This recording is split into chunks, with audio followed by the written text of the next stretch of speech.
Majelis Kehormatan Mahkamah Konstitusi atau MKMK menyatakan bahwa pendapat berbeda atau dissenting opinion Wakil Ketua MK Saldi Isra yang bermuatan emosional bukan pelanggaran etik. Selain itu, MKMK menegaskan bahwa pelaporan atas Saldi Isra tidak beralasan menurut hukum dan patut dikesampingkan. Maka ada kesimpulan yang sama, tapi tidak apa-apa, saya baca saja. Kesimpulan, menimbang bahwa berdasarkan uraian duduk perkara fakta-fakta yang terungkap dalam rapat dan sidang pemeriksaan serta pertimbangan hukum dan etika di atas, dapat disimpulkan hal-hal sebagai berikut. 1. Dugaan pelanggaran kode etik dan perilaku hakim konstitusi yang terkait dissenting opinion terhadap hakim terlapor tidak terbukti melanggar kode etik dan perilaku hakim konstitusi. 2. Terhadap masalah kebocoran informasi, rahasia, RPH, dan kebiasaan praktek benturan kepentingan dalam penanganan perkara di Mahkamah Konstitusi, hakim terlapor secara bersama-sama terbukti tidak dapat menjaga keterangan dan informasi rahasia dalam rapat permusyawaratan hakim yang bersifat tertutup sehingga melanggar prinsip kepantasan dan kesopanan penerapan angka 9. 3. Praktek pelanggaran benturan kepentingan sudah menjadi kebiasaan yang dianggap sebagai sesuatu yang wajar.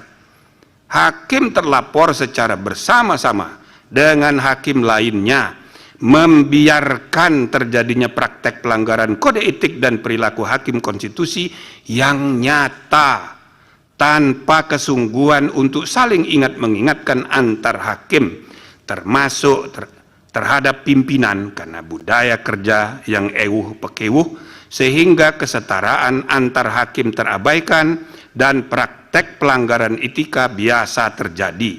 Dengan demikian, hakim terlapor secara bersama-sama terbukti melanggar Sabta Karsa Utama, prinsip kepantasan dan kesopanan penerapan angka 1.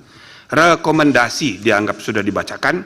Amar putusan, mengingat undang-undang dan seterusnya, memutuskan, menyatakan 1.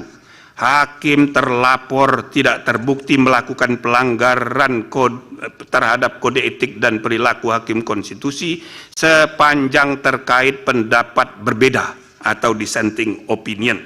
2. Hakim terlapor secara bersama-sama dengan para hakim lainnya terbukti melakukan pelanggaran terhadap kode etik dan perilaku hakim konstitusi sebagaimana tertuang dalam Sabta Karsa Utama, prinsip kepantasan dan kesopanan sepanjang menyangkut kebocoran informasi rahasia rapat permusyawaratan hakim dan pembiaran praktek benturan kepentingan para hakim konstitusi dalam penanganan perkara.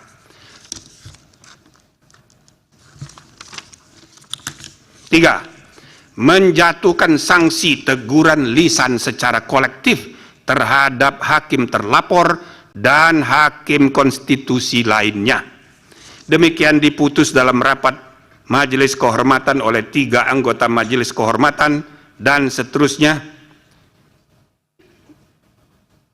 pada hari Jumat tanggal 3 bulan November tahun 2023 dan hari Senin tanggal 6 bulan November tahun 2023 dan diucapkan dalam sidang pleno Majelis Kehormatan Mahkamah Konstitusi pada hari Selasa tanggal 7 bulan November tahun 2023 selesai diucapkan pada pukul 17.06 oleh 3 anggota Majelis Kehormatan Konstitusi, yaitu Jimli Asidiki sebagai Ketua Merangkap Anggota, Wahiduddin Adam sebagai Sekretaris Merangkap Anggota, dan Bintan R. Saragih sebagai anggota.